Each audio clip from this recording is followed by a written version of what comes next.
Give you a little bit of backstory on what's going on and why I'm even doing this whole Zoom thing tonight. My name is Sharon Blackmore, and I own and operate Love Shack Quilts out of Airdrie, Alberta with my husband out of our home. And I'm also a gamma quilt artist, and in 2019 traveled all over the States on tour with them. And this last year and a half since, or just over a year since we've been what do you say, landlocked. I've been doing zero traveling, but a ton of Zooming. And we're just learning how amazing this Zoom tool can really be. Because there's people that can participate in events and classes and get-togethers now that you would not have been able to physically even go to before. Some people for logistic reasons, or maybe you have health issues that you can't travel, or you care for somebody that has health issues. Financially, just all kinds of reasons, or it's just not even practical to think about, you know, traveling across the continent for a little quilt show. So this is bringing quilting and education right into you guys' homes where you're comfortable and you feel safe and nobody has to wear a mask. Clothing is recommended for the Zoom events though, even though we don't have to wear a mask.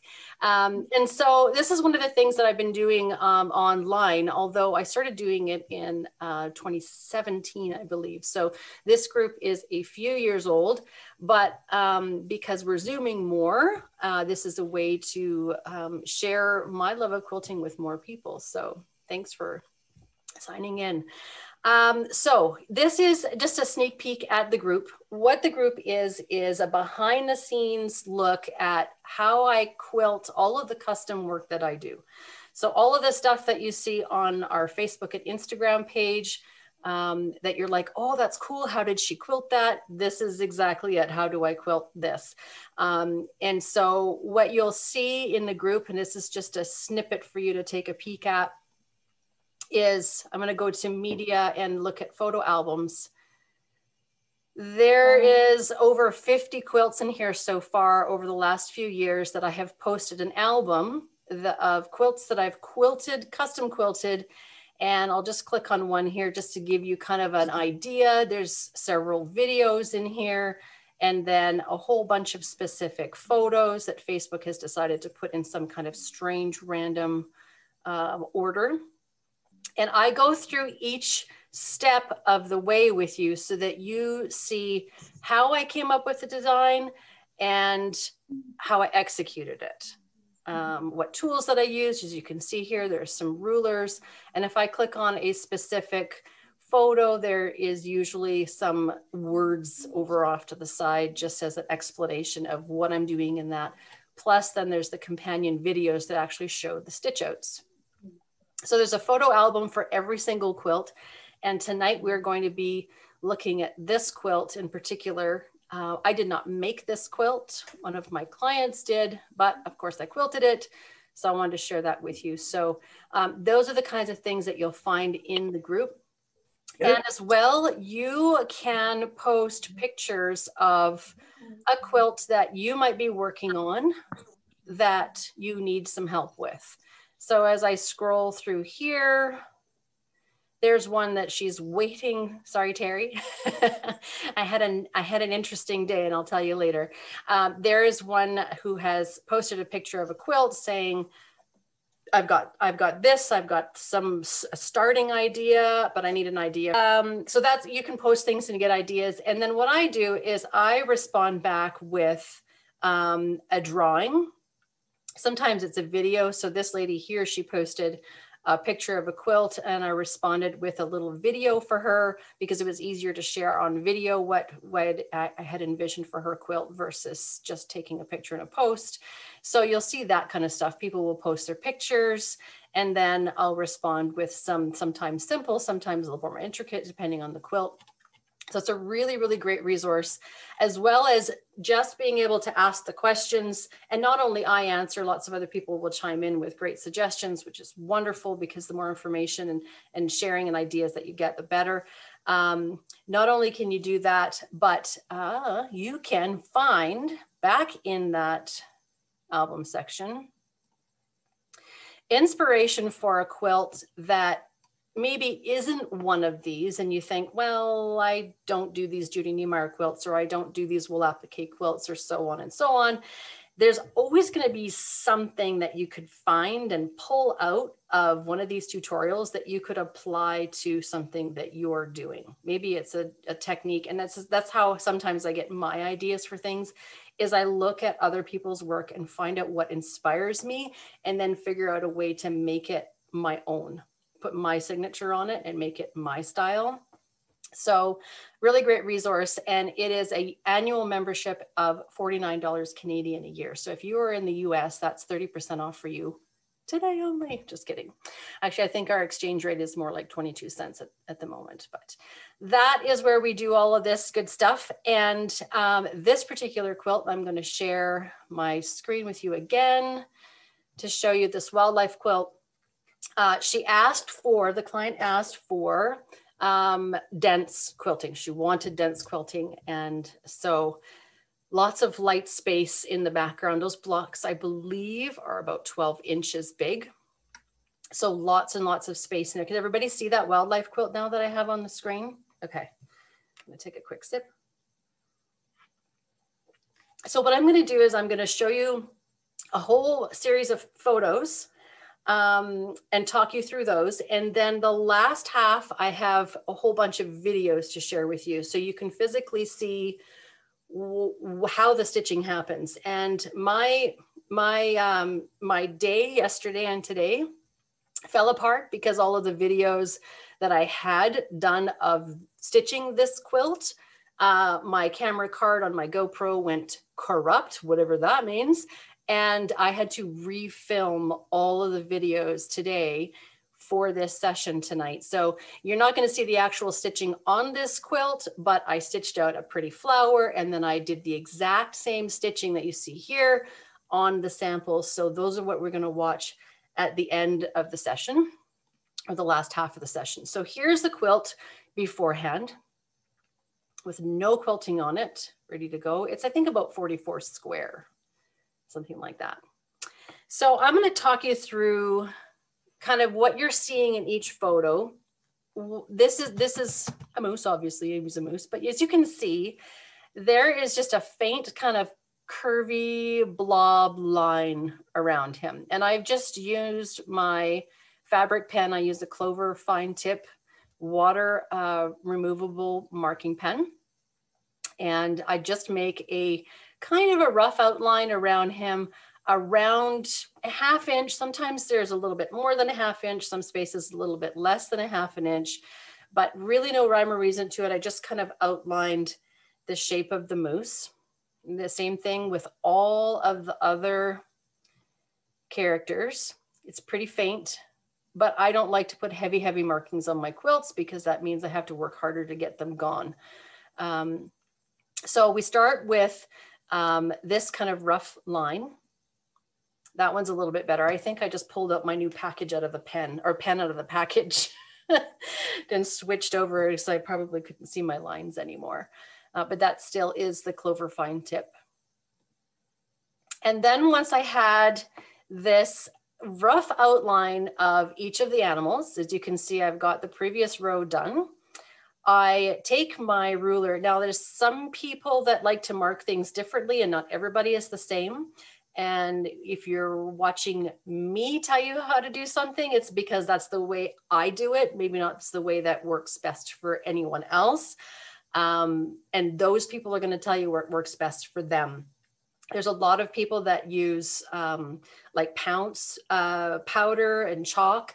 I am a diehard, love my blue Clover pen, and will use sometimes stencils, but I find that even with stencils, I'm not getting, I'm not really getting the accuracy that I like to see, because sometimes those stencils shift and move a little bit. So I like to use one of the quilting rulers. And in this case, I'm going to draw a 45-degree crosshatch from corner to corner. And so I'm going to place my ruler on that corner to the opposite corner and make my first line. And then when I make my subsequent lines, I'm going to shift my ruler over. I'm just going to go back to that. I'm going to shift my ruler over so that this line here, can you see my mouse moving? Okay, so that this line here is now on top of my previously drawn line. So this is always going to stay. There's always going to be a line on that very, very first marking from corner to corner. I find that a crosshatch is simple, but it's really easy to goof up, because if your angles are off just ever so slightly, you don't make squares anymore. You make different shapes, and off kind of skewed diamonds, parallelograms, things like that. They can start to get really messy. So I will never, hardly ever use a stencil anymore to mark something like this. I want to be able to see the line all the way down and across, and I want to make sure that that line stays true all the way to the outside edge. So here we have this block marked completely and ready to go. So the crosshatch has been marked in both directions, as you can see. And I've only just marked right up to that line. In some spots, you can see that the marking is going over just a smidge. That's okay. But really all that's necessary is just up to that line, because we're not going to crosshatch all the way into the wolf. So embroidery quilts are a little bit tricky because I don't like to stitch over top of embroidery stitches. It always makes me worry that I'm going to cut through the thread that's already there, or that I'm going to take away from some of the design and the stitching that's already happened. So I really try to avoid stitching over top. But the problem with quilting quilts that have these teeny tiny details, if you look, there's those tiny little sprigs coming out around the edges, is that if you want the main motif or the design element of your quilt to come forward, and because this is a piece of art, we have to think like an artist, and we have to think, what elements do I want in the foreground and what elements do I want in the background? So the less quilting there is on an item, the more in the foreground it will appear. I should do this because that's closer to you. And the more, did I say the less quilting? Yes, I did. And the more quilting you have on it, the further back it will appear. So it will look like it's further back in a painting if it was flat. And in a quilt, it physically is flatter, especially if you've got a second layer of batting in there to help give the unquilted area some loft. So the issue becomes with quilts like this that have these tiny details is that that background quilting, in order for it to appear like it recedes back and the motif is forward, has to be more dense in scale than the motif itself. If that makes sense, I'm hoping. Give me a couple of nods. All right. Because I've muted you all, so I can't hear the nods. So you, Joyce, Carol, Rosanne, and Mom, you guys are my little nodding team there. So that becomes a real issue for trying to get this to come forward, because I've got to pack all of this down, and that means some serious, heavy, dense quilting. So I decided to pull out one of the techniques that is, let's just say, once you make the decision to do it, you're committed. So you really got to be serious about it before you start microstitching, because it is a pile of work. And you would not want to pick it out. I've done it. I've had to pick out microstitching, and it's not fun. So you need to be very purposeful in where you're placing it, and just be really choosy as far as not picking huge areas. You only want it to be kind of as an accent. So closer up look at some of the detail in there and the markings that are there. All right, so I just want you to look at this top part of this first. Just kind of ignore here, because that's a kind of a second layer of quilting down on there already. So I'm going to walk you through these steps. The very first thing that I do with a micro stitch, and some people call it a scribble quilting, micro stitch, stippling, whatever you want to call it. Basically, everybody's going to have their own way of doing it. And this is, again, one of those things where this is the way I do it. It's because it works for me, and I'll share why it works for me. It may not be the way that a lot of other quilters do it, and that's totally fine. So the very first thing that I do is I start with as small a stipple as I can get. And when you see the video for this stippling, you'll see I'm stitching in, well, you might not be able to tell, but I'll tell you, I am stitching in constant mode, which is unregulated. So no stitch regulator on at that point. And the reason we want to stitch without a stitch regulator on for doing this kind of tiny, tiny work is because these little curves are so small. And if my stitches per inch are based on how many stitches they're going to be over a period of an inch, and I have my stitches at like 10 inches and I try to do a teeny tiny little curve that's like a 1/16 of an inch, I'm going to have lines. So, and I don't want lines, I want tiny little curves. So being unregulated with my stitch regulator turned off, I'm able to get a higher number of stitches per inch. And that's what allows me to get those teeny tiny little curves so smooth. So you get a tighter, smoother arc when your regulator is completely turned off. And I know that's super scary because you think my regulator is my safety net. You know, it's like the coveted thing to have on your machine is a stitch regulator. And it really is kind of a crutch, but you got to think that how many quilters quilted without, and amazing quilters, accomplished award-winning quilters quilted without a stitch regulator for so long. And then here we have the stitch regulator that's kind of sometimes holding us back. And so people are afraid to turn it off because everything moves so fast, right? Everything moves so quickly and we're feeling out of control. So my advice for getting comfortable with stitching unregulated in constant or unregulated, whatever you call it on your machine, is to use the speed control to figure out where your sweet spot is for quilting different things. So instead of turning the machine on and rat-a-tat-tat, it's stitching right away, really, really fast. And you're like, oh my gosh, I gotta move it. I have got to move this machine to move myself to keep up with that machine so that my stitches aren't literally on top of each other.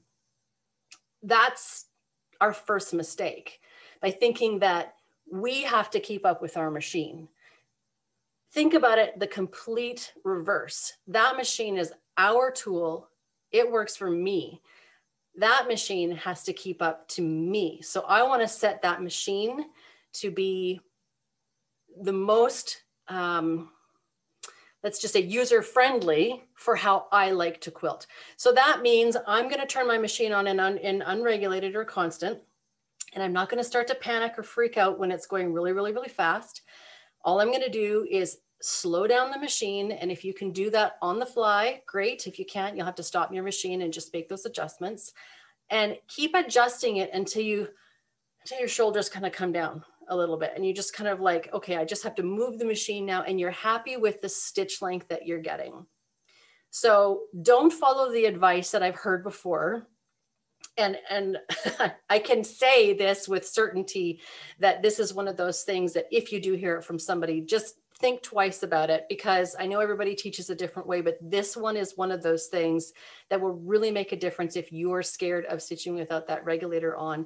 Is when you feel like your stitches are too long, that means you need to speed up your machine. So speed up your machine, keep moving at that same exact pace, but speed up that machine until you're happy with the stitch length. And if those stitches are too short, that means you need to slow down the machine a little bit, not speed up.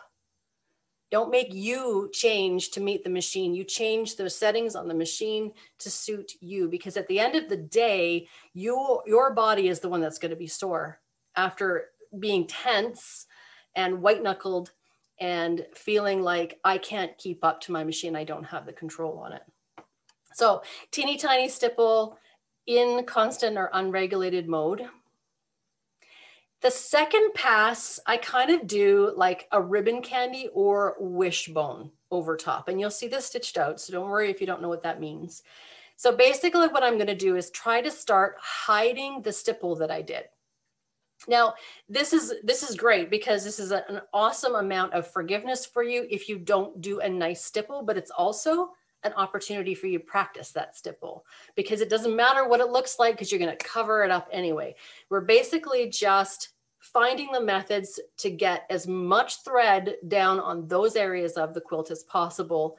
And for me, the stipple first works, and then I go over it again with kind of, you can't even see a ribbon candy or a stipple in there anymore, right? But we can still see little pockets. See these little pockets that I'm pointing to here? So that's what I want to eliminate. In quilting negative space like this, our eyes are immediately drawn to imbalances. So this is where my eye goes to, is this area right here, because there's a bigger cluster of those big pockets that have no stitching on them, versus this area right here that's a little bit more flat, and up here it's a bit further away, we can't see as much, but that's what your eye gets drawn to. So our second pass is like a ribbon candy or a wishbone, and you'll see that motion in the actual stitching video. And it's just to add another layer of thread. And then the third layer that we're going to put, and you can see this has become really, really dense now. The third layer that you're going to put down is to go over and hit all those pockets. And you're still going to be moving in a circular motion. So my third layer is sometimes just a continuous loop, and sometimes it's pebbles. But the key with all three layers is to make sure that your movements are constantly curved. So we're never drawing a line to get from one area to another, because that's going to stick out. It's going to stand out. So if you ever have to snake over to a certain spot, we're not going to take a direct route there. We're going to take the scenic route. And you're just going to kind of wander and hit a pocket over here, and then wander over there and hit a pocket over there. And you're going to continue that on that third pass until you see the majority of those pockets kind of evened out, so that there isn't really anything that sticks out to you. I'll give you a second to just look at that, because this is a great section right here. There's a very even density of that. And this really isn't about skill at this point. This is really just messy quilting in a tiny area and trying to cover up the unquilted, more open spaces. So that's not anything that you need to try and get really, really good at. Literally anybody who hasn't even quilted, free motion quilted before, can sit down and do this scribble quilting, because really that's just all it is. The key is to remember to keep those movements constantly curved. So another way to do that is the first one, I don't know if you noticed or not, but I did my meander all the way through, and I didn't outline that drawing. So this is another way to tackle this. And I'm going to show you the before and after on this quilt, but I didn't leave it this way. And I'll show you why. I went back and kind of changed it. It's just a different look and another way for you to achieve that kind of detail and outline. I'm just going to see there is a couple of questions. I will stop and ask that in just a moment. Okay, so you can stabilize this and stitch around outside of your element, and then tuck your tiny stipple in on the inside first. Next pass is going to be that might even be the finished one. Oh yeah, no, that's the second pass. And it's pretty good on the second pass. There's hardly anything that I need to go back and clean up. And then that is the finished with the crosshatch. So a very clean edge around this outside, because I stitched around it first and then quilted up to it afterwards. Whereas the first one was just a bit of a meander with no real clean outlines. You can see this one here, you can really see that clean edge. And if that's what you're after, great. I wanted a little bit more of a jagged edge to it. So I quilted one this way. This is the same block. This is just the back half of him. Where I quilted it with, I stitched around the outside edge first. And then I went back and I scrubbed in a little bit of an edge here and there. And that would just kind of break up that smooth edge and make it feel a little bit more organic and not so perfectly smooth. So depending on what kind of quilt you're working on, this is suitable for this quilt because it's kind of like a rugged wildlife quilt. However, with something else, like maybe a Baltimore album or something with some more delicate or pretty applique, you may want to go with the route where you outline everything first and then go back in and fill. So at this point, I'm going to answer a couple questions. Joan's question, did you outline first? We just answered your question.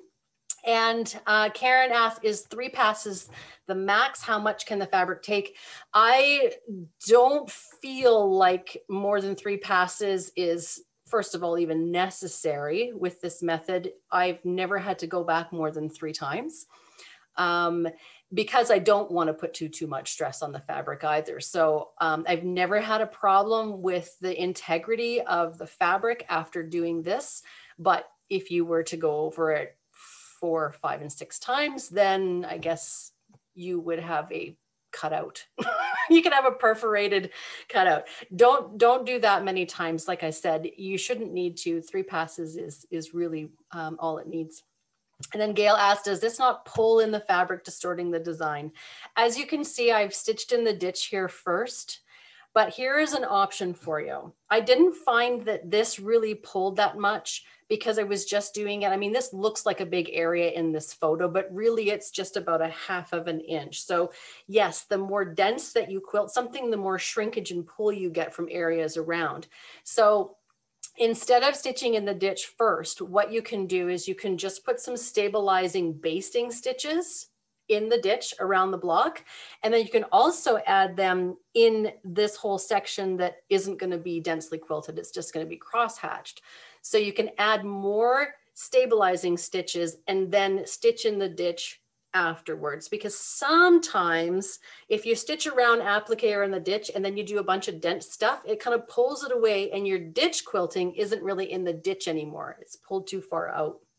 So the more stabilizing and basting that you do, the less of that shrinkage that you'll have. And then one other thing that I do that helps with to eliminate some shrinkage is my quilts aren't totally taut on the frame. I don't crank that roller until you can't crank it anymore.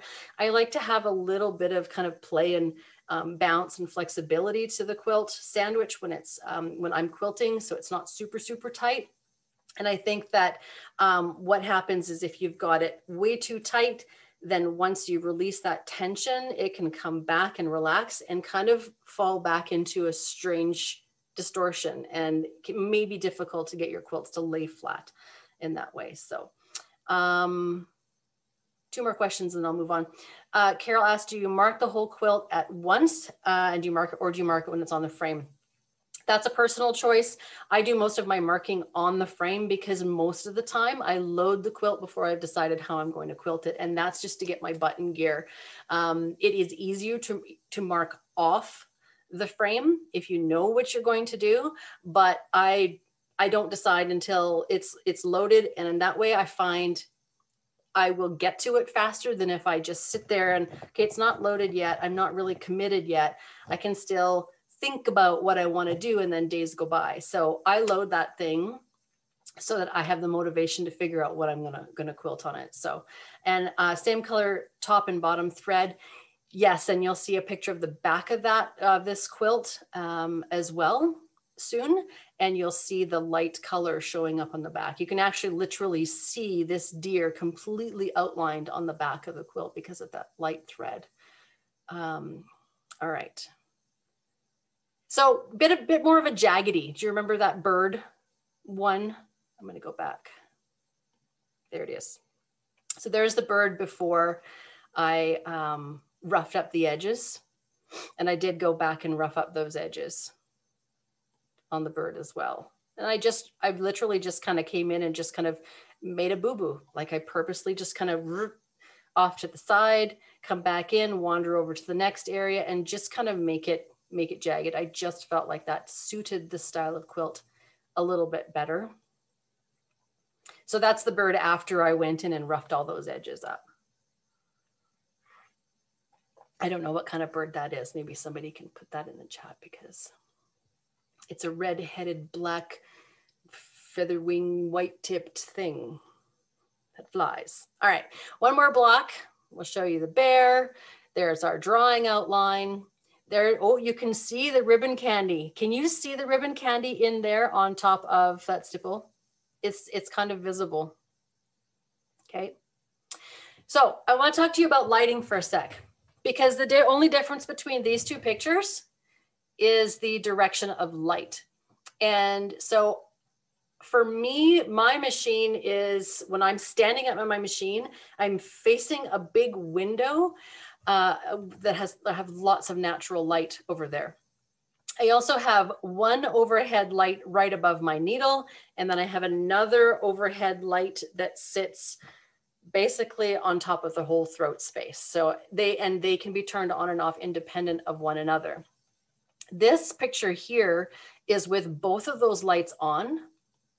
This picture here is with only my throat light on and my above the needle light turned off. That's why you see this shadow right here.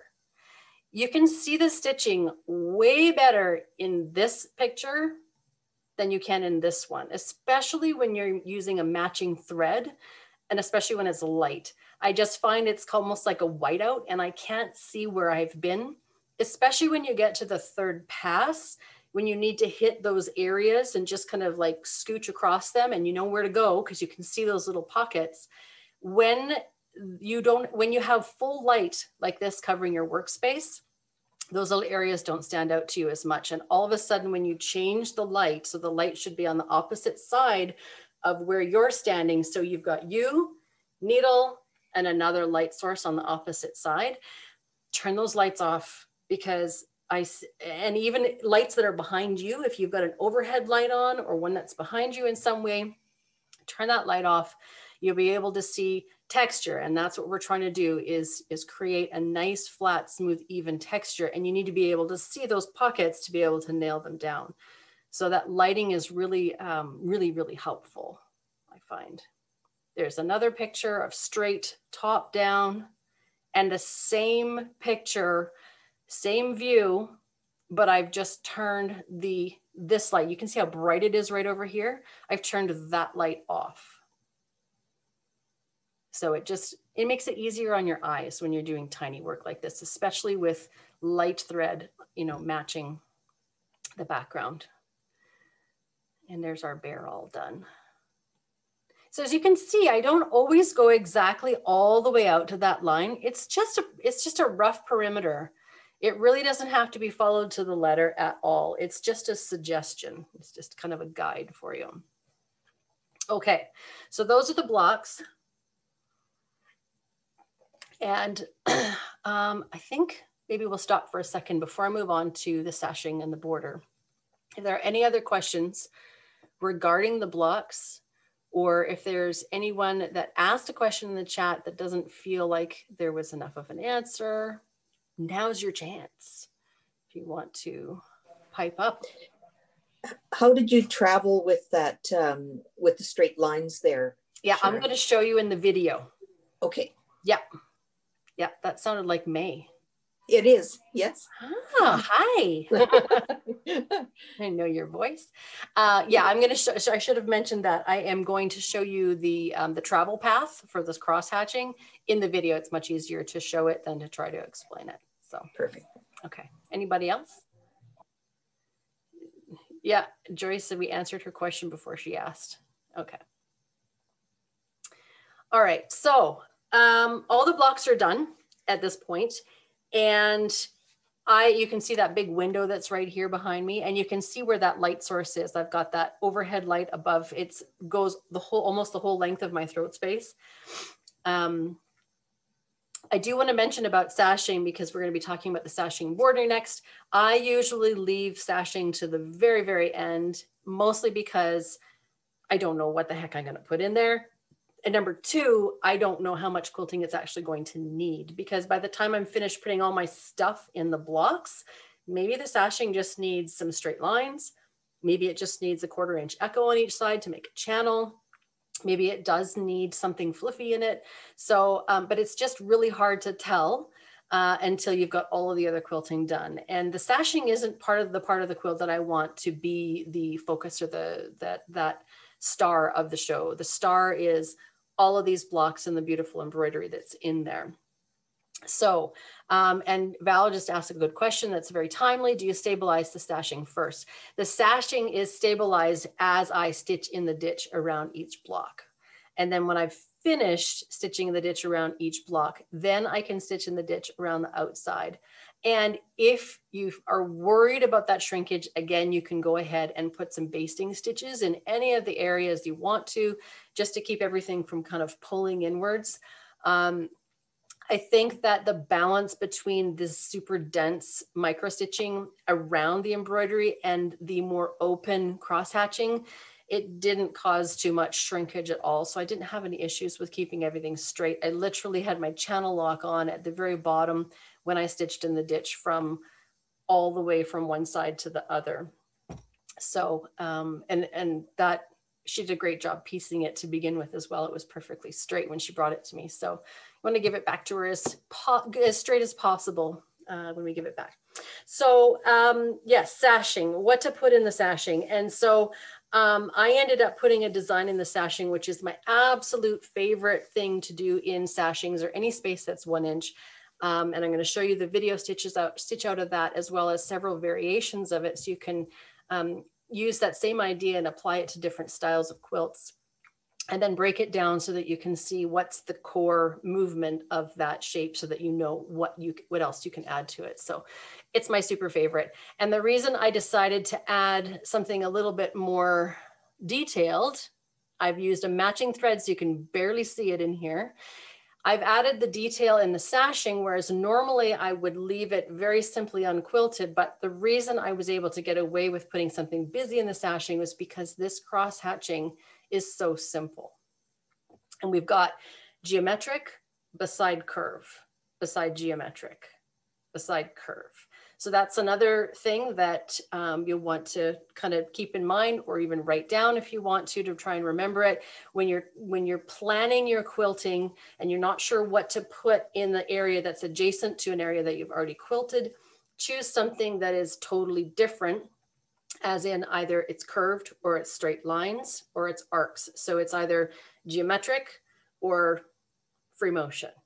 Okay, so that will really help with keeping a design from looking one dimensional or one noted, or that this area of quilting just disappears into the other quilting because it's the same scale and the same style. So say, for example, for a visual of that, if I quilted a feather in this background and I quilt feathers all the way around this bird, and then I put this curl and leaf in here that are close to the same scale of the feather in here, it would just be one noted and kind of lost.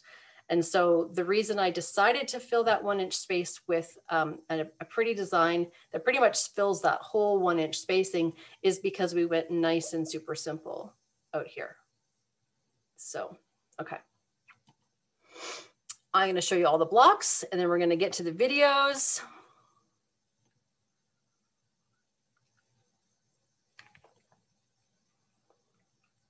And yes, I did go in here and stitch all the way into the inside edges of those.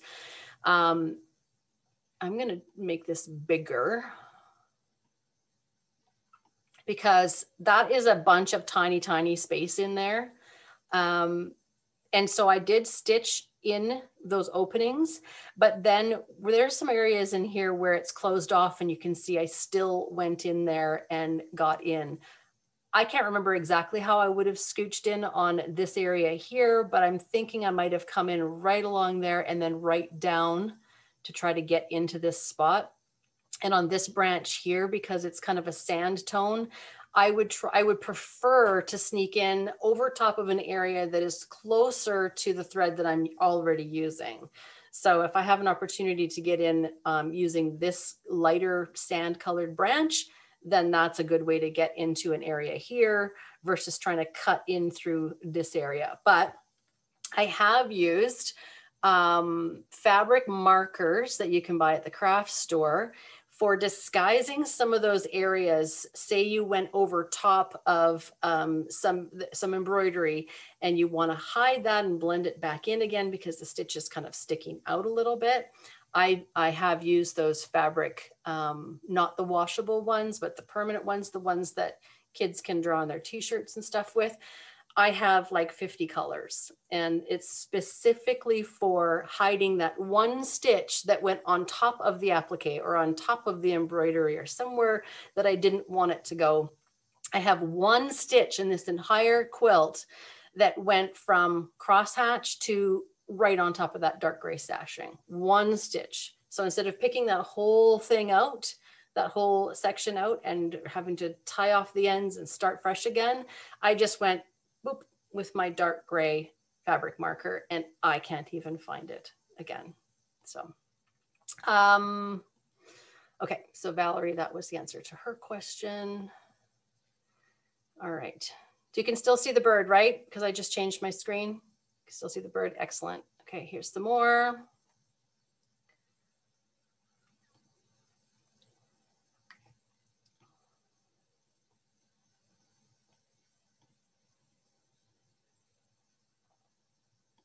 So what I really wanted to achieve with this is to have my stitching around the background look almost the same consistency and texture as the embroidery stitching. So I think it worked. And it's glide thread as well. So it has that little tiny bit of a shimmer to it, just like the embroidery thread would. And so in real life, it just blended, the shine on that just blended. Okay, so I have videos to show you this design here. I've got to show you the crosshatch and the border, really hard to see. So oftentimes in busy print borders, I just do straight lines. And so this is a double piano key. So we have a 1/4 inch space and then a 1/2 inch space, 1/4 inch space and then a 1/2 inch space. It's just a little bit more interesting than just evenly spaced straight lines all the way across. And I've got some tips for you on doing that. Renee asks, how do the fabric markers hold up when the quilt is washed?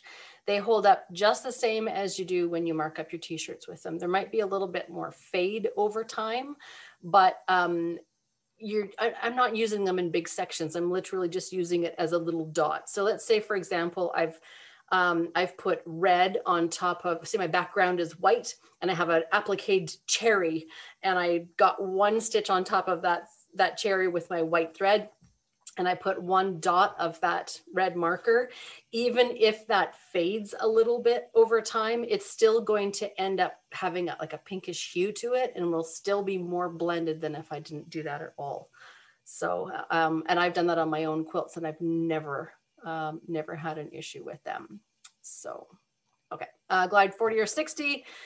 In this case, I'm using 40, but, and you can still achieve a very flat effect with the 40 because it's the polyester thread. It's not, it doesn't have that look of the cotton thread where everything looks like it's sitting on top of the quilt. It seats in really, really nicely. So I would probably have suggested, if you're going to try it for the first time, if you end up having to do more than 3 passes, to use the 60 weight thread, just so that it's not getting too thready. But the 40 worked just fine for me. And I used that same color throughout all of the blocks, but I did switch colors of thread for the dark gray sashing, and I used the same gray out in the border. Couple more blocks. What in the bobbin? I use, oh, they're right here, right beside me. So top thread, the 40 weight has the gray cone and the 60 weight has the black cone. So all of our bobbins are machine wound with 60 weight. Does that help? Good. All right, there's a close-up look at our cute little sashing. It's a little curl with a leaf and a little vein coming up. So there's the back. You can actually see the perfect outline of that deer and the log and the sprigs of branches and leaves coming out. So the matching thread is pretty important. I will try to match as close as possible. If I can get away with it, I'll match a little bit closer towards the backing. But just to be on the safe side, if you match top and bottom and you're having tension issues, that's one of the things that can just help eliminate some of those struggles right off the bat, is use matching thread top and bottom. Although we do use a lot of gray on the back, no matter what's on the top, because gray just seems to blend with everything. And because it's 60 weight on the back, again, the thread seats into the fabric really nicely and doesn't really sit or look like it's floating on top as much as some other threads. So we really like it. All right, that was another one. And that's it for the photos, and we're ready to look at our videos. Okay. So I'm gonna stop share for 1 sec. Now's a good time if anybody wants to type another question into that chat while I bring up my video, and then we'll be good to go again. Okay, stop there. So we're gonna start, everything's, I've got it all compiled into one big video, and we're just gonna move on from section to section. And I apologize, it is going to be longer than 1 hour. I also have the sound on the videos completely muted so that you don't hear the machine, because I'll be talking as we watch the videos. So, all right, I'm gonna get this up and get this big. Everybody can see this machine here. You got my hand and the ruler. Okay, great. All right, so I did this before I start. I did this on a different piece of fabric because, as I said earlier, all of my videos for this quilt went corrupt, and that means a bad thing. So I spent today refilming these videos so you'd have a very close simulation to the actual block as possible. So once I stitched in the ditch around the outside, I just used one of the lines that I had drawn for the crosshatch to stitch up from the corner into where the rough drawn line. That's my guideline for where I'm going to put all of my tiny quilting. And I am stitching in constant, unregulated, and I'm doing the smallest stipple I can possibly do. And again, like I said, even if you feel like you totally suck at stippling, this is a good way to practice. Look, I've changed my light. You can't see in front of this needle very well right now because of that back shadow. But when you're standing there looking at it, all you're going to be able to see is texture, and you can just totally see where all your thread is all of a sudden. I can't tell you what a difference it made. And I just started doing that like a year ago, maybe just 2 years ago. Figured out that, oh my goodness, the light around, I don't need so much light. I can turn off all this light. You could literally quilt after the sun goes down with just that one backlight there. Oops, I paused it, sorry.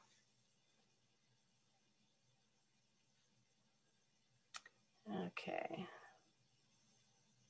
So teeny tiny stipple, and I'm gonna zoom ahead just a little bit and get to, all right, so now we're on my second pass. So you can physically see the ribbon candy happening with the motion of my hopping foot.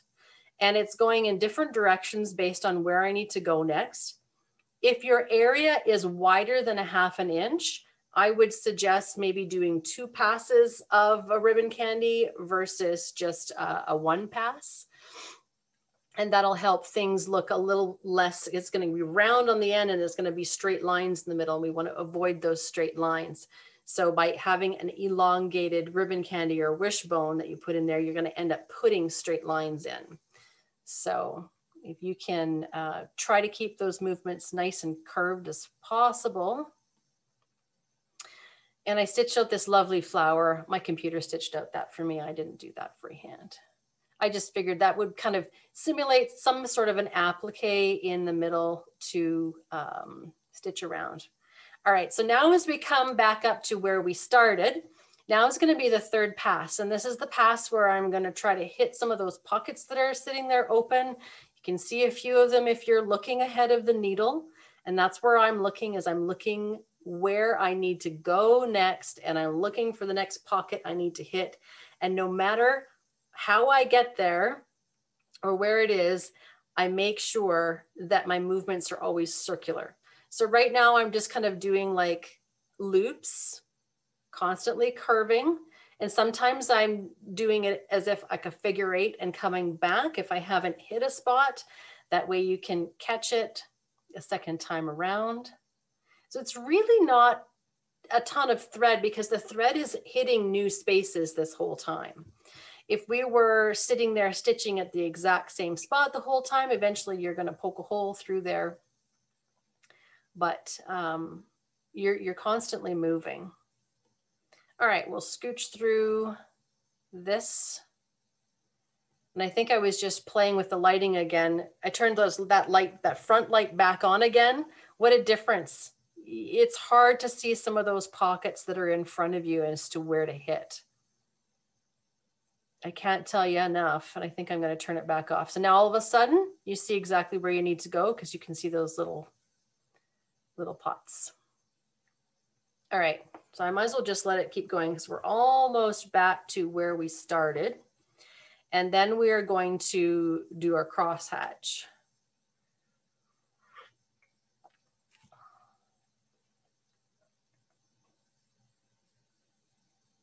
Okay, so as you can see, I didn't have to do any more than 3 passes. That was legit just my 3 passes. So what I'm going to do is travel up to my next point that's closest to wherever I am, and then start stitching on top of my lines. And I'm really not going to worry too much about stitching the crosshatch in a particular path, because I know I can use the scribble stitch on the inside, that micro stitching. I know I can use that to travel anywhere else that I want to go, as well as I can travel in the ditch if I need to. So you can see that when I'm traveling on top of the micro stitching, I'm curving, right? Don't forget that when you're on top of that and you're using that as your escape route to get where you need to go next, I'm curving. So I'm never stitching a straight line through that tiny little micro stitching in there. And I did switch back to regulated for this. You can probably tell by the way the machine is pausing, that needle is pausing and not continuing to stitch when I stop or pause. So once I've got an area filled, I just move up to a new area and just keep going. And you can dress that crosshatch up as much as you want to. You can fill in the alternate squares with designs. You can use the grid as a point-to-point where you can put twisters or continuous curves inside there. It all depends on how much pizzazz you want that background to have. In this case though, again, as I said before, I wanted the embroidery and her work to be the star of the show, not mine. So it's very, very simple quilting, but it's very effective to show off what she's done because it really highlights that embroidery and puts a nice frame around that picture with just the straight lines. So the ruler that I'm using is Hook and Lines from Nan Fishpaw, my absolute favorite ruler. I love that it has 45 and 60 degree angle markings on both ends of the rulers because I have been suckered into rulers before that have 45 on one end and 60 on the other end. And it's really not helpful when you're trying to do diagonal lines from both sides of an area.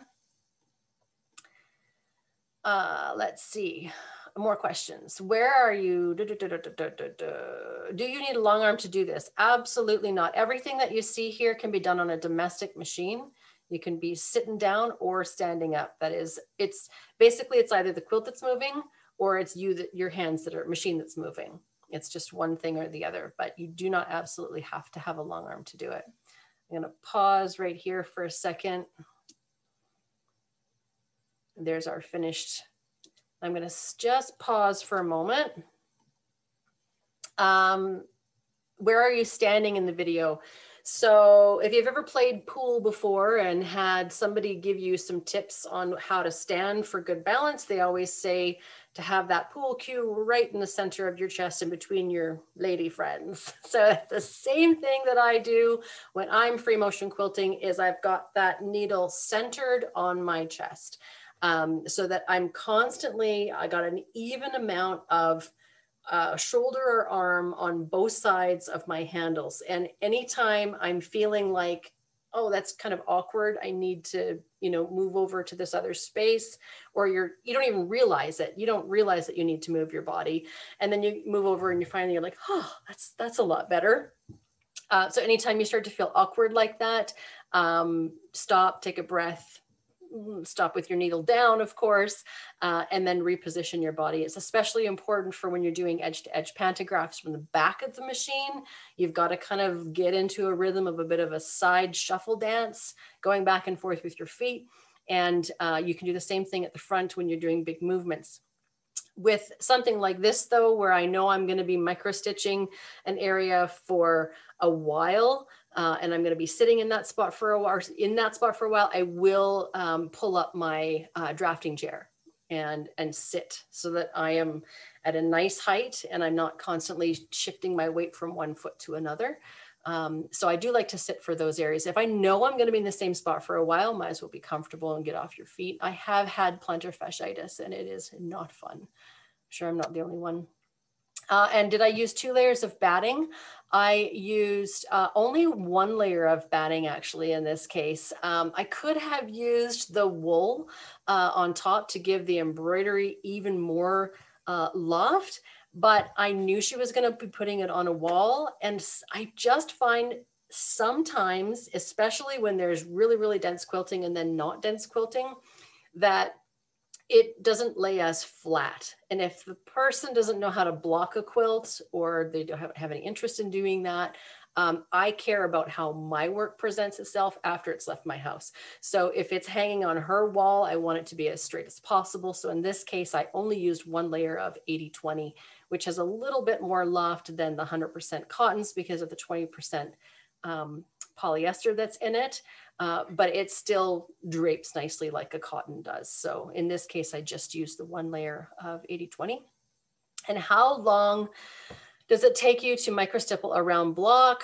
If I did time it on the actual quilt after my marking was already finished, it was about 15 minutes of stitching per block, including the crosshatch. It seems time consuming, but really it is just a small area that you're going to save that really special micro quilting for. And does the thread cover up the blue lines in the cross hatching? My blue lines are water soluble, so I spray those afterwards to get them to all come out. And in some cases, I'm right smack dab on the line. Sometimes I'm right beside it. And Lorna asked, do I ever use the cotton wool blend? My thoughts on that, I have never used it. So I have no thoughts. Okay, so moving on.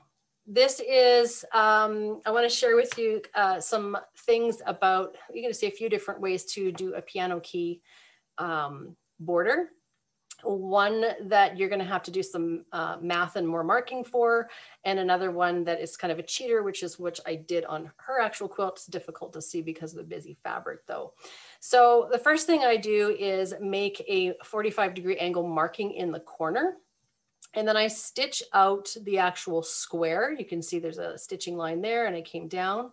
And depending on how comfortable you are stitching right to left, you can go right to left or left to right. That's up to you. We'll talk about that a little bit more in an upcoming section of the video.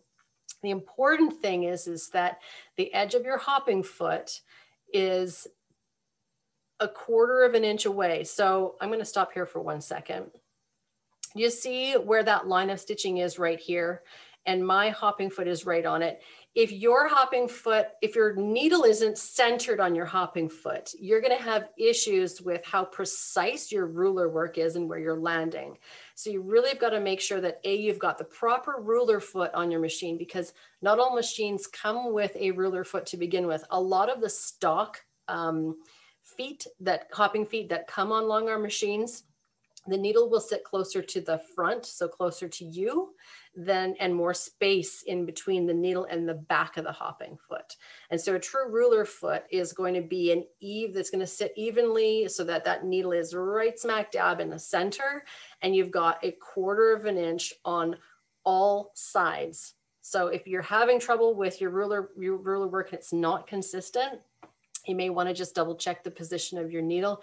And if you are in fact using a ruler foot and not just the stock foot that your machine came with. And I'm not speaking for all machines. I don't know what everybody else has here, but the tell line here is that we've got 1/4 of an inch space between the edge of the hopping foot and the needle right here. And so I technically could do this without a ruler, which you'll see in a little bit. So I go ahead and put my corners in first because it seems to be the area that your eye would be drawn to for a mistake, more so than through the body of the border itself. And so I use that 45-degree line to give me a nice turn, a nice sharp turn that goes all the way down. And that way I can carry on out from the corner into the body of that border, as you can see here. I do like to move from left to right. That's just how that's how you learn to write. And so it's really comfortable to quilt left to right, but it's all good, always good to get comfortable with stitching in other directions too, because we can't always turn our quilts around when we want to. So here I'm going to show you the crosshatch, and you want to just be thoughtful about how you decide. But you can see my area of travel is more right here and less right there. More right here, less right there. So I've got my 1/2 inch space travel on the outside edge of the quilt and my 1/4 inch travel on the inside of the quilt. So the less I have to travel inside the quilt, the better, just in case I'm not exactly backtracking or stitching right in the ditch. It just makes your work look much tidier. So I didn't measure this and mark it. I'm just relying on the spacing of my ruler to keep me even. And as I come to the end, I have more than a 1/2 inch of space. You can see how there's a big gap there. That's where we would have had to do our math and or mark out that section so that we would know exactly where our lines were going to finish on the opposite side. Because again, like I said, the corners bring so much attention and our eyes go to that if there's any imbalances there. So I will show you going up the next border how I get away from having to math, because I'm not, I mean, it's not that noticeable, but I know it's there. And sometimes it's more of a difference than that. So the first thing I want to talk about quilting piano keys in a border is now we're, instead of going left to right where we're looking right down on top of our ruler and our needle, now I am going upwards and away from me. So if you look at the edge of my ruler right here, that's the top edge of my ruler, the angle that the camera is the same angle as my eyes. So as I'm looking down at this, I can see my thread through that edge of the needle. And this is what you have to be very careful about when you're cross hatching away from you, is as soon as you're not on top of looking straight down on your work anymore, the angle starts to change and it becomes a bit of a perception problem if you don't accommodate for it or adjust your ruler to allow for that angle difference. And so as I'm traveling away from me, I don't like to get too far because then it gets really difficult to keep the line spacing. You have to be able to see a smidgen of your thread through the top edge of that needle, just so that you can make sure you have that, because as you're traveling away from yourself, you're not going to be able to see over top of that ruler anymore. So you'll see as I go back and forth here that I can see that thread, and I have to pay a little bit more attention to my spacing. As you see, I'm going back and forth just a little bit more carefully than I was before, just to make sure I have that spacing correct. And in this particular border, I'm going all 1/4 inch spacing all the way up. So it's just another way to do it. And I'm not going to do any math in this border, because what I'm going to do when I get to the top is my cheat. And this is going to prevent me from having to do what I like the least, which is math, and do more of what I love, which is quilt. The less time I spend mathing and marking, the more time I can be quilting. So it's kind of a cheat, but it's a really cool kind of way to finish off a quilt as well. It makes the border look really nice. So the further away you get from yourself, the more you have to adjust for that and see more space with that thread underneath that edge of that ruler. So I just happened to be very precise and come right up on that line for the corner, yay. And I'm gonna see how I stitched, that would be my ditch for my seam that was there. And I'm just gonna keep going in that same direction instead of doing the miter that we did at the bottom. And really, I'm not gonna worry at all about the spacing of my last line to the edge of the quilt. Okay, so then what I'm gonna do is start quilting the next one in that direction, going away from this corner. And I'm going to stitch all the way off the border in that one. So each one you can stitch all the way off from one side to the other and not have to worry about any math. So this is another way to do it, because now I'm going right to left. So yes, I prefer to do left to right, but you should spend some time practicing in other directions. So if your spacing of your needle to your hopping foot is accurate, you should be able to line up this edge of the hopping foot with your previously stitched line and still stay 1/4 of an inch away. I don't find I'm as accurate doing it this way. I find my spacing is a little bit wider when I do it this way versus stitching from left to right. I feel like I'm more consistent, but if you absolutely need to go right to left, it's not a bad way to do it. And I'm still gonna keep my ruler there as a guide to make sure that I'm staying nice and perpendicular and straight. You can actually see this line right here on the ruler. You can actually line the lines of your ruler up with your seam to make sure that your stitching is staying nice and perpendicular as you travel across. And also notice that I'm not pulling the ruler away and then traveling over freehand to my next stopping point. I'm moving together. So watch as my hand and ruler move together from one spot to the next.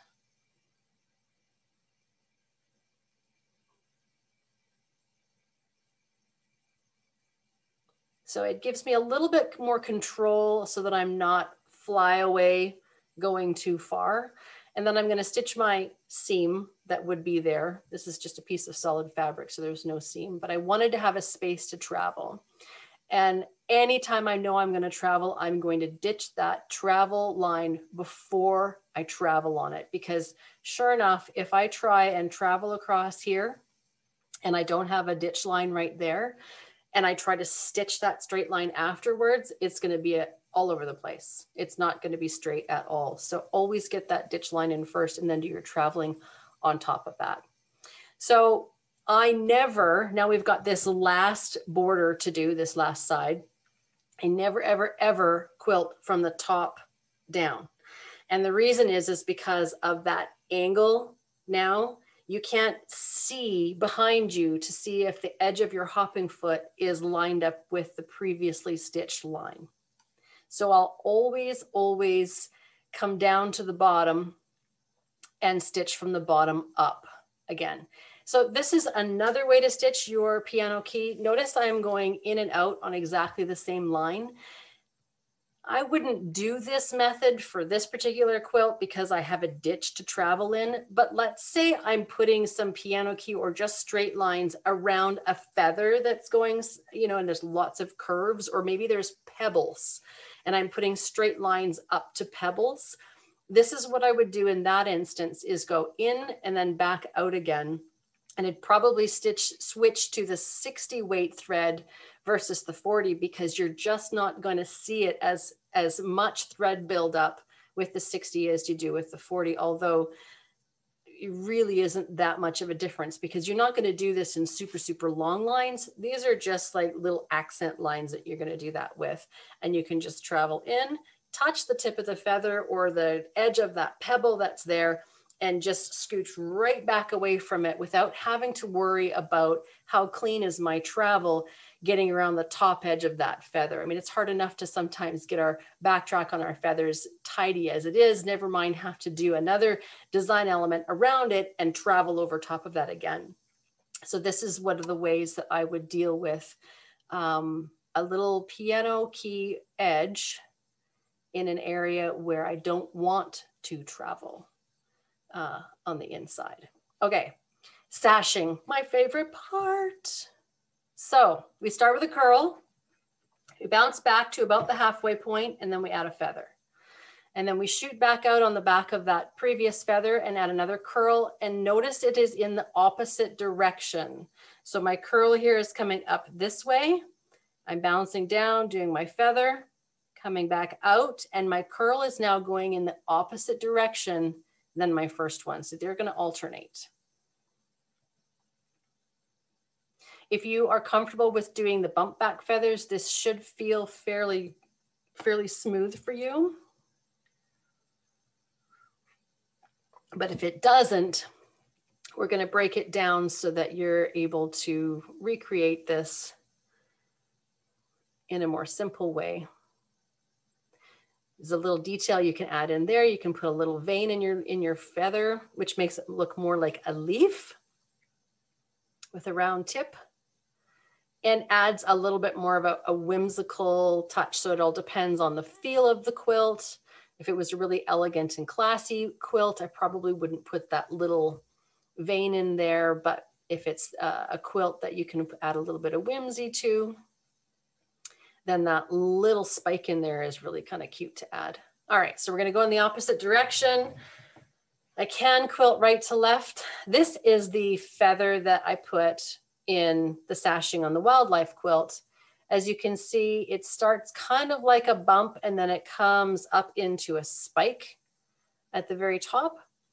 So it is just kind of a variation. It looks a little bit more organic. So changing what you put beside the curl completely changes the feel. So you can pick one of them depending on what style of quilt you have, with or without that vein, but I really, really like it with that vein. And this is maybe a tough one to get the hang of, going back and forth between the directions of the curl, but it's so worth it.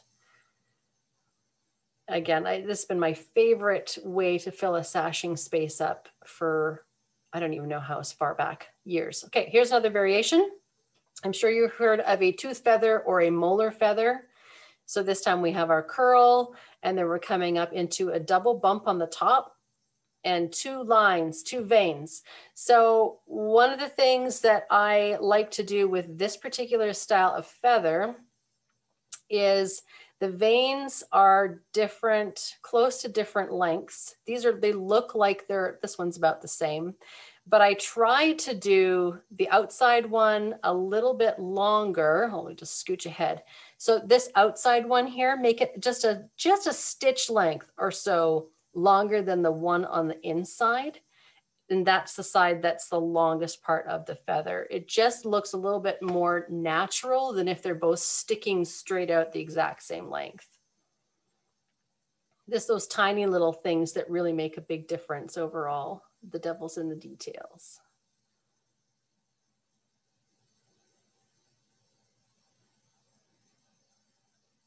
You really have a lot of fun with this one once you get going with it, seeing how many different combinations you can use. Combine it with some of the things that you already do and make it your own. I'm just going to turn a light. The sun's going down here. Get some light on the subject. All right, so here we have a swirl and then a feather and then two bump back feathers.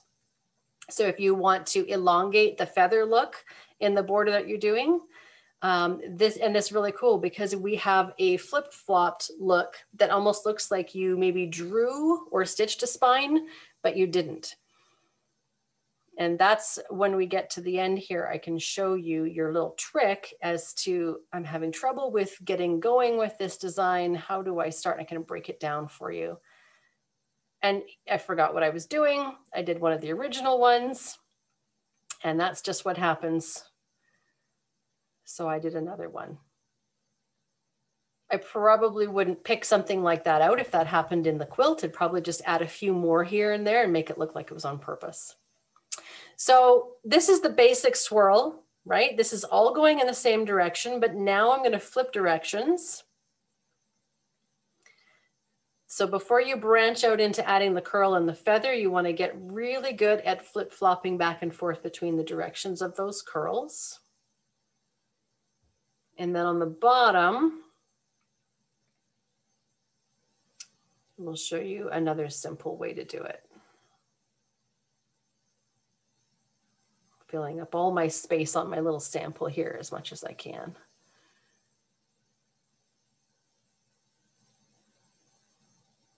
Okay, so we're gonna make a curl. I'm gonna come back down to the bottom, not halfway this time, and then shoot out and do either curl. Come back almost to the bottom. Whereas the other ones, I stopped kind of 2/3 to halfway. So this is no feather, no leaf, no extra details, just the simple scroll. Still going alternate directions.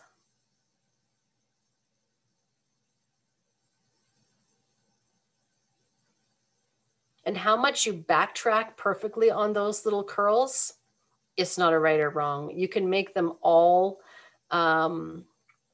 try to backtrack on them perfectly, or you can leave a little bit of a space and make them look ribboned at the end. None of that is wrong. And I think I was going to stop there and got inspired and ran out of space. So I had to travel up to the top and do one more.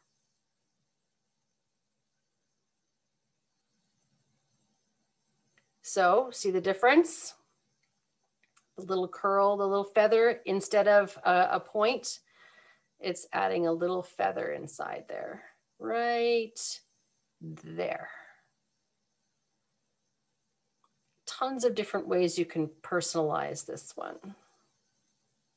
And it looks so dainty. I just love that. It's just like a little drop.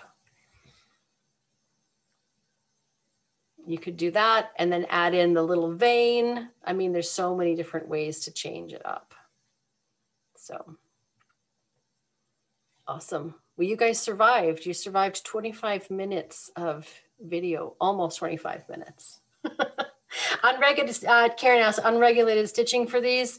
I think I was in regulated for those, but you could stitch them regulated or unregulated, completely up to you. So you guys can unmute now. You've been so good. You've been so well behaved. So you are more than welcome to pipe up and ask a question using your voice for some of those of you who do not know how to use the chat box. That was awesome, Sharon. Thank you so much. Oh, good. You're welcome. Thank you so much. Yeah. Fantastic. Inspiring. Pardon me? Very inspiring. Oh, that's my mother's voice.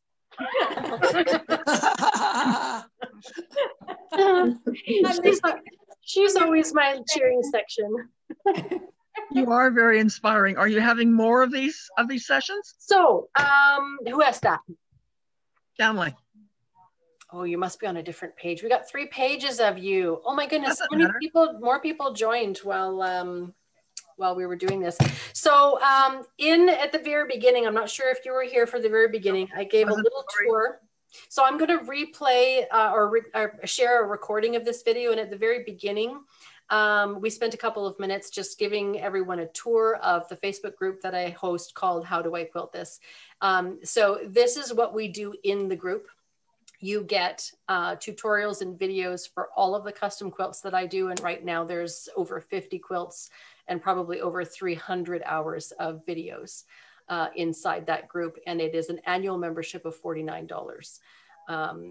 So, and I mean, for $49, you join this week, your renewal date is 1 year from today. It is not a calendar year. So it's not prorated at all. You're not missing out on anything. And fortunately for newer members, you get to see more quilts and more tutorials than people that have paid from the beginning still get to see the same amount of stuff, but they've been renewing every year. And as Rasan, and as a new member, you get to just waltz in for $49 Canadian and take advantage of everything that's inside there. So step by step. So right now I've got on my frame a tiny 1/2-inch hexagons in a Christmas wreath, and I'm doing a trapunto with the wreath and then background quilting and then an ornamental frame around it. So I'm already taking pictures, making notes, doing, documenting everything that I'm doing.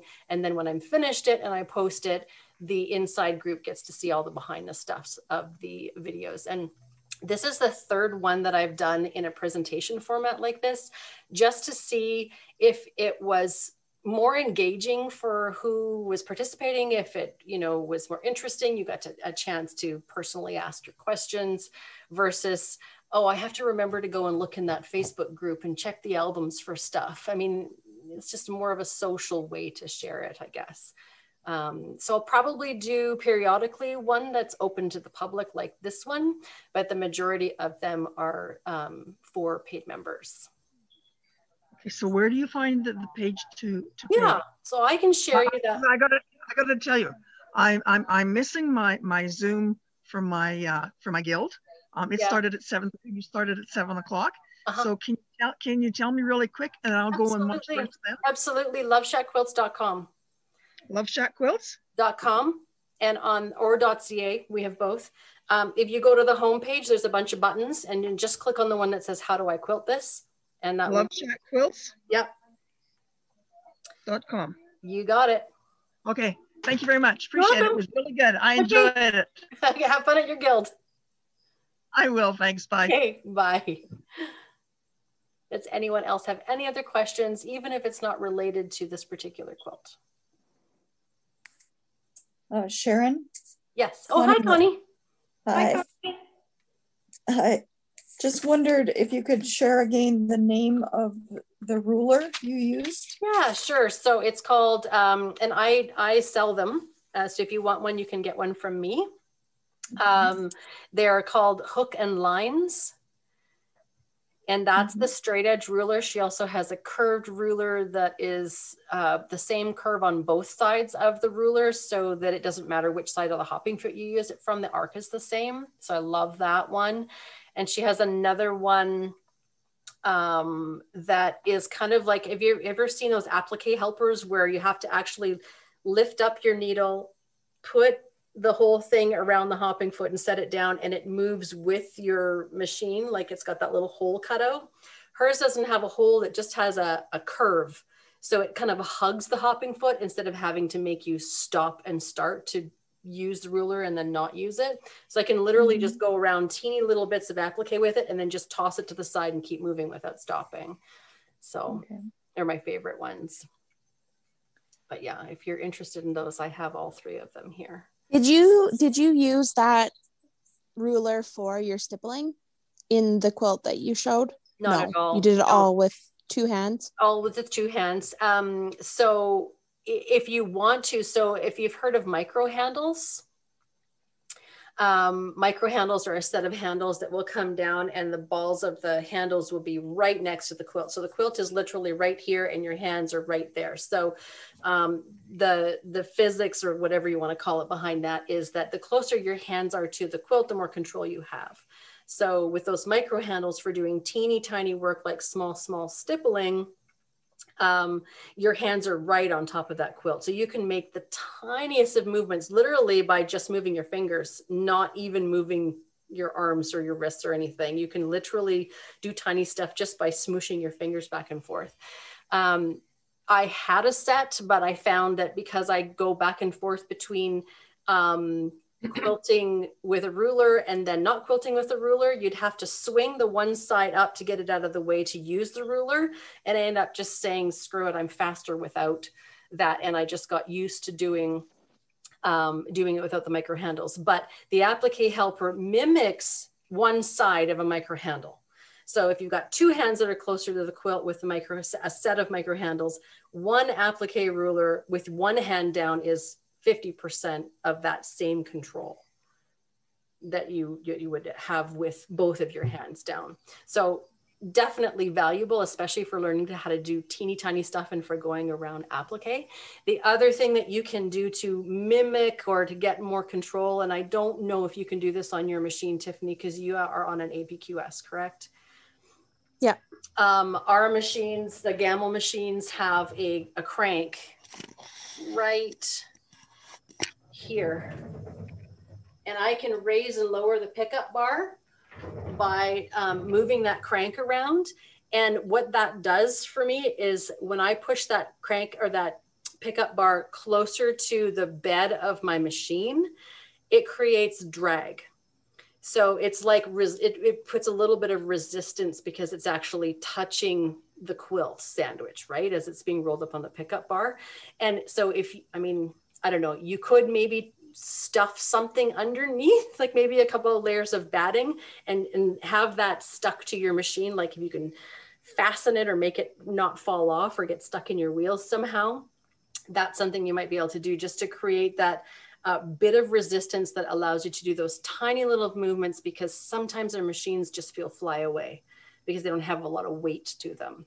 So yeah. Sharon, yes. When you're using that applique helper, then you have one hand on a handlebar and the other one on your ruler. Then you're not just using the ruler to move the machine. Correct. So you're moving the applique helper and your hand on the machine. You're moving them together at the same time, and you're almost hugging. So your needle's somewhere in the middle, right? Your needle's over here, and your hand's on the handle, and this one's on the ruler. So you're hugging the needle, the hopping foot at the same time. So you're kind of inward motion with both of them, as well as moving them in the direction you want to go at the same time. So it's a little bit multitasking, but you really do have a ton of control with them. Yeah. Sharon. Mm-hmm. Sharon Schomburg has got a YouTube about using foam in a rice bag to create drag. Yep. Maybe APQS person. Okay. So for Tiffany, Sharon Schomburg is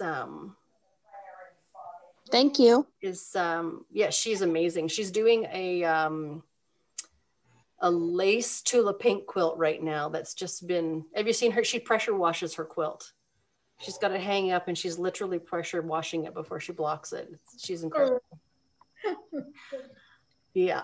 I see a couple questions. Are you showing what you were doing? My screen is just black. I'm not showing what I'm doing anymore. The screen is, I'm not screen sharing anymore. So it's just all of us. You should be able to see our faces on the grid. Who else? Is there anybody else that doesn't see everyone? Okay. All right. Elaine says, is it just people talking and Sharon is motioning her hands? Yes. No. We're not. This is not the closed caption portion of the evening. No. So any other question? Yeah. No sign language here. Any other questions, thoughts, anything you want to share before we all sign off and go enjoy the rest of our evening?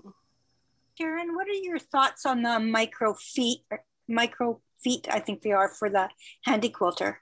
I haven't seen them. What's physically different about them? It's a really, really tiny little foot that enables you to see. Yeah, so we have one called a Trapunto Foot, and it's literally 1/4 of an inch wide. And so that means that from the needle to the edge of the hopping foot is 1/8 of an inch. So that's our tiniest one. So that sounds like it might be similar to yours. I love it for doing the, I do a lot of Sue Spargo wool on wool embroidery quilts. And those layers are so thick. And so with your regular hopping foot, you've got 1/4 inch away from the needle to the edge of the hopping foot. The hopping foot hits that wall of wool layers and you can't get close to ditch that applique. So the Trapunto foot being that your needle's literally 1/4 of an inch or 1/8 of an inch away from the edge of the hopping foot, you can scooch right up beside those areas and get them stitched nice and tight. So I absolutely love it, but there's only special circumstances that I use it. Okay. I still wouldn't be without it, but I don't use it every day. Purchase then. Yeah, it depends on if you do that kind of quilting or not. And I think it's called a Trapunto foot, that because you can get right up beside areas that have a lot more height to them.